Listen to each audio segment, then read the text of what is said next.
Good evening प्यारे बच्चों, कैसे हैं? पढ़ाई अच्छी चल रही है?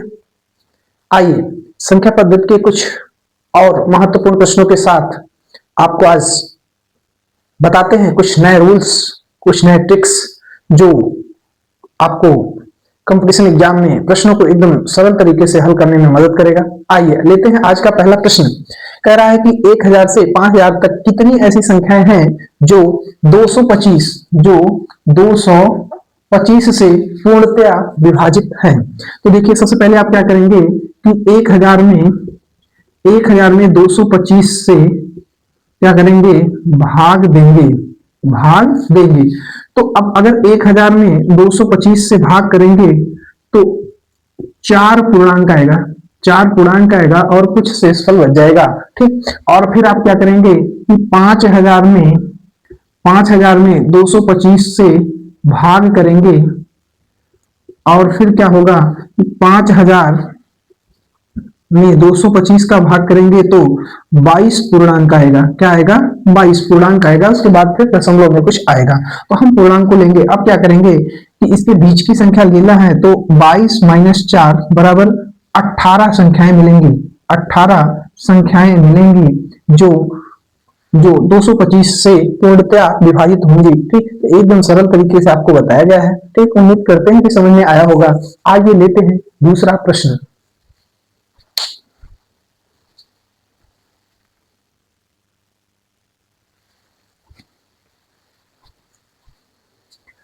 देखिए प्यारे बच्चों, अगला प्रश्न है कि किसी संख्या का 1/5 उसी संख्या के 1/7 से 10 अधिक है तो वह संख्या है। देखिए बहुत ही आसान सा ये है।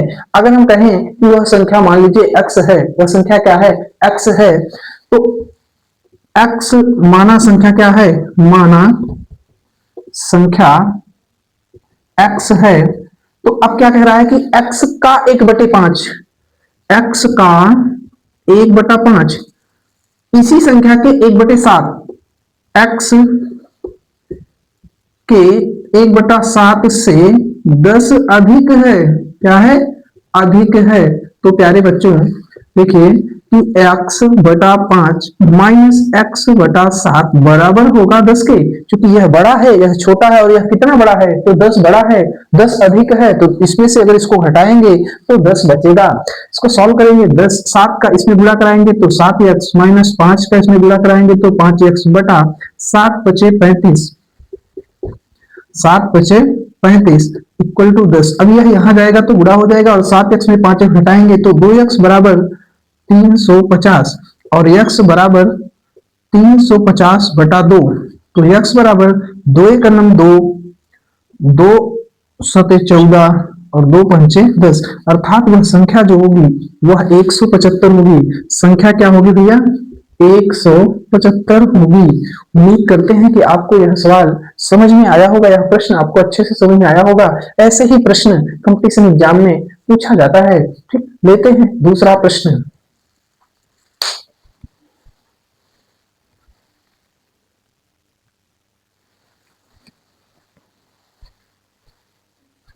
देखिए प्यारे बच्चों, अगला प्रश्न यह है कि 1/2 तथा 3/5 के मध्य एक परिमेय संख्या है।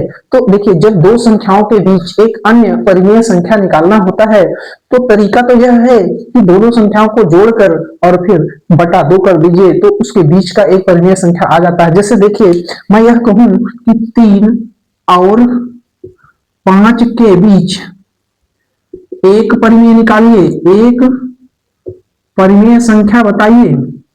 तो आप क्या करेंगे कि हमने कहा दोनों संख्याओं को जोड़कर बटा 2 कर दीजिए। तो 3 + 5 और बटा 2 तो 5 × 3 = 8/2 अर्थात 4 जो होगी वह 3 और 5 के बीच में होगी। 3 और 5 के बीच की संख्या 4 होगी। यह एक तरीका है कि जब भी दो संख्याओं के बीच कोई तीसरी परिमेय संख्या निकालना हो तो उन दोनों संख्याओं को जोड़िए और बटा 2 कर दीजिए, आपको तीसरी परिमेय संख्या निश्चित रूप से मिल जाएगी।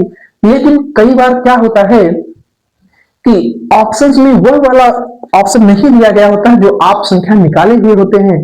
तो यहाँ इस प्रश्न में कुछ ऐसा ही है कि अगर हम इसको जोड़कर निकालेंगे तो वह ऑप्शन में नहीं मिलेगा।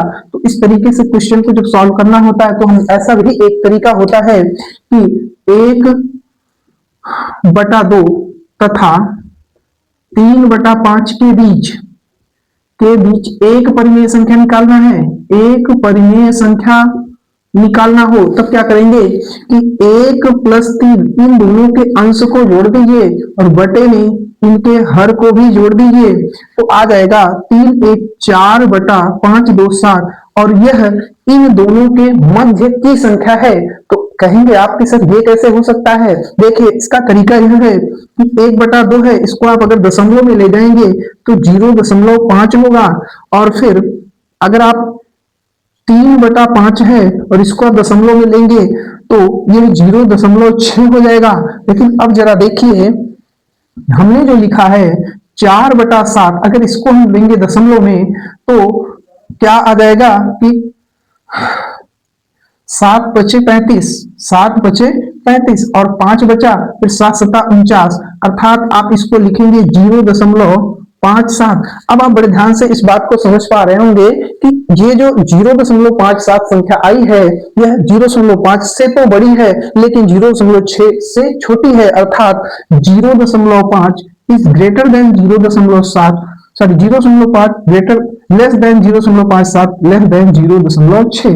तो अब यह बीच की संख्या आ गई कि नहीं आ गई? तो कहीं पर भी आप इस तरीके से भी आपसे इसका हल पूछ सकता है तो आप ऐसा भी सॉल्व कर सकते हैं। ठीक, आइए लेते हैं अगला प्रश्न।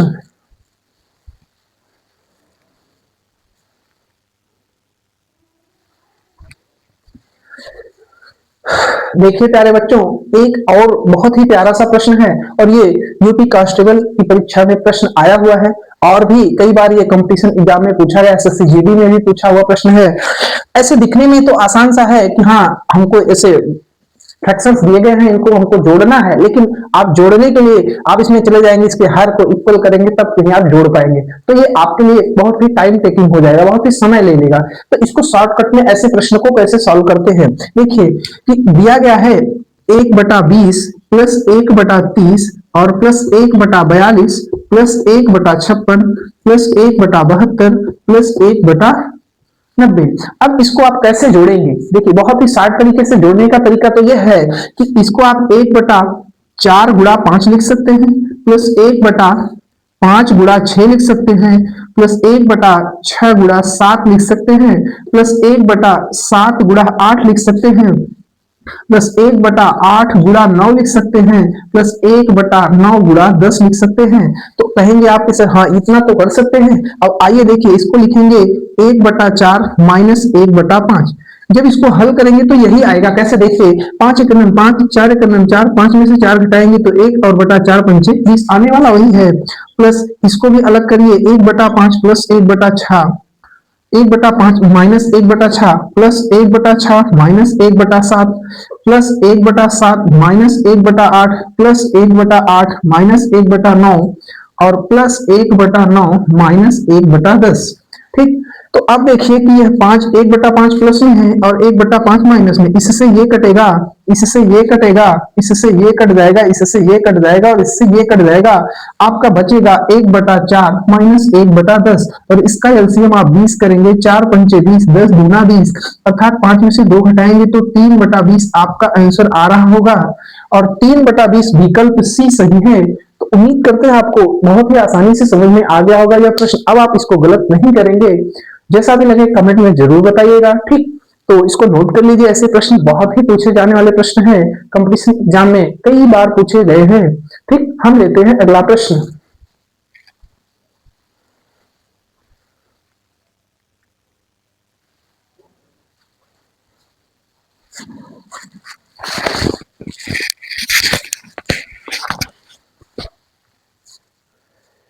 देखिए प्यारे बच्चों यह भी प्रश्न बहुत ही इंपॉर्टेंट प्रश्न है और बहुत बार परीक्षा में पूछा गया प्रश्न है। देखिए कह रहा है कि 0.39 और फिर से 39 और फिर उसके ऊपर बार भी लगा है का साधारण भिन्न है। तो ऐसे प्रश्नों के लिए हमने एक रूल बताया था आपको शॉर्टकट में हल करने का।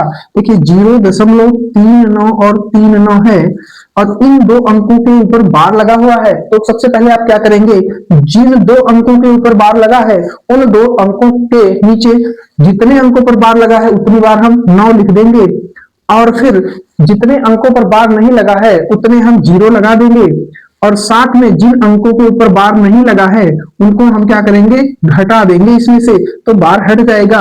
अब हल करिए इसको, दशमलव भी हट जाएगा, तो 3 9 3 9 -3 9 और बटे में 9 9 0 0। घटाइए, 9 में से 9 घटाओगे तो 0, 3 में से 3 घटाओगे तो 0, और फिर 9 और 3 पूरे का बटा 9900। दोनों जीरो से दोनों जीरो कट जाएंगे, 3 एक 3 त्रिका 9 और 3 तिहाई 9, 3 तिहाई 9, 13/33। यह आपका भिन्न बन जाएगा, अर्थात विकल्प डी सही है। ठीक, उम्मीद करते हैं कि आपको अच्छे से समझ में आया होगा। ठीक, लेते हैं अगला प्रश्न।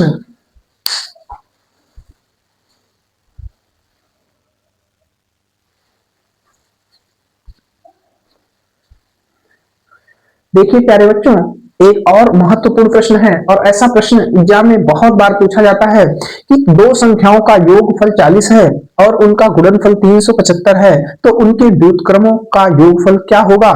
ऐसे प्रश्न को कैसे सॉल्व करेंगे। देखिए, जब भी दो संख्याओं की बात करें तो जरा आपको हम एक चीज समझाना चाहेंगे कि मान लीजिए आप माना दो संख्याएं a, b है। अब जरा समझिए, कह रहा है दो संख्याओं का योगफल अर्थात a + b बराबर 40 दिया गया है, फिर गुणनफल अर्थात a b बराबर जो है वो 375 दिया गया है। अब फिर कह रहा है कि इनके व्युत्क्रमों का योगफल क्या होगा। तो व्युत्क्रमों का योगफल मतलब यह है कि 1/a + 1/b।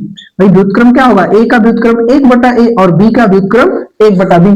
अब इसको जरा जोड़िए, तो इसका गुणा यहाँ और इसका गुणा यहाँ, क्रॉस मल्टीप्लिकेशन कराओगे तो a + b बटा ab आएगा। अब आप बड़ी सिंपल तरीके से a + b की जगह आप 40 रखिए और ab की जगह आप 375 रखिए। क्यों, क्योंकि कह रहा है दो संख्याओं का योग 40 है, तो योगफल की जगह 40 और गुणनफल की जगह 375 रख लीजिए। हल कर दीजिए, 5 8 40, 5 8 40 हो जाएगा और 5 7 35, 5 5 25, 8/75 इसका आंसर हो जाएगा। 8/75 विकल्प ए सही है। ठीक, तो उम्मीद करते हैं आपको अच्छे से समझ में आया होगा। इसको आप बिना कॉपी पेन के भी सॉल्व कर सकते थे। ठीक, तो लेते हैं अगला प्रश्न।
देखिए प्यारे बच्चों, अगला प्रश्न यह है कि 1 से 100 तक की संख्याओं के सभी अंकों का योगफल क्या होगा। तो देखिए 1 से 100 तक की गिनती 1 2 3 4 डॉट डॉट डॉट 100, और इसका योगफल वैसे अगर आपको याद है तो 5050 होता है। यही इसका आंसर सही है, लेकिन फिर भी आप अगर लगाएंगे, कहेंगे कि सर लगाएंगे कैसे, तो देखिए, तो यहाँ पर आप यस 100 = होता है n/2, 100/2 और फिर a + l 1 + 100, ये फार्मूला है। हल करिए, इसका गुणा कराएंगे तो यहाँ 50 भाग जाएगा और उसके बाद ये 101 आ जाएगा और गुणा करा लीजिए। 0 5 1 5 5 0 0 5 1 5, मतलब आप n बराबर n/2 a + l, ये फार्मूला होता है।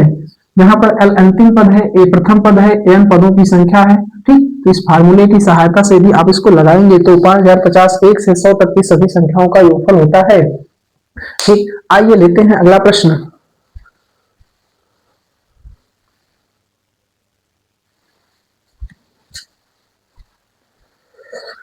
देखिए प्यारे बच्चों, एक और महत्वपूर्ण प्रश्न है। कह रहा है यदि दो संख्याओं का योग a है तथा गुणनफल b है तो उनके व्युत्क्रमों का योग क्या होगा। अभी इस पर संबंधित एक प्रश्न मैंने हल कराया है। देखिए जब ऐसा कहे, मान लीजिए दो संख्याएं x कामा y हैं, दो संख्याएं x कामा y हैं, इसका व्युत्क्रम क्या होगा, 1/x होगा, इसका व्युत्क्रम क्या होगा, 1/y होगा। अब इसको अगर हम जोड़ें तो 1/x प्लस 1/y ऐसा लिखा जा सकता है। तो आप देखेंगे कि यहाँ पर ये है तो सही हो जाएगा, लेकिन गलत। क्या, इसको पहले क्रॉस मल्टीप्लीकेशन कराएंगे तो ये हो जाएगा x प्लस वाई बटा एक्स वाई। अब ध्यान से समझिएगा, कह रहा है कि दो संख्याओं का योगफल a है तो x प्लस वाई की जगह क्या लिखेंगे, a लिखेंगे, और फिर गुणनफल b है तो गुणा x गुणा y बराबर b, अर्थात आंसर a बटा b होगा।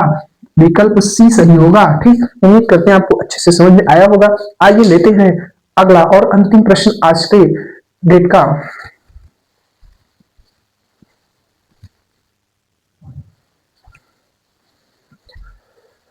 देखिए प्यारे बच्चों, कह रहा है कि एक संख्या दी गई है इतना 49,237 गुणा 3,995 गुणा 738 गुणा 8 83 गुणा 9 के गुणनफल में इकाई का स्थान का अंक बताएं।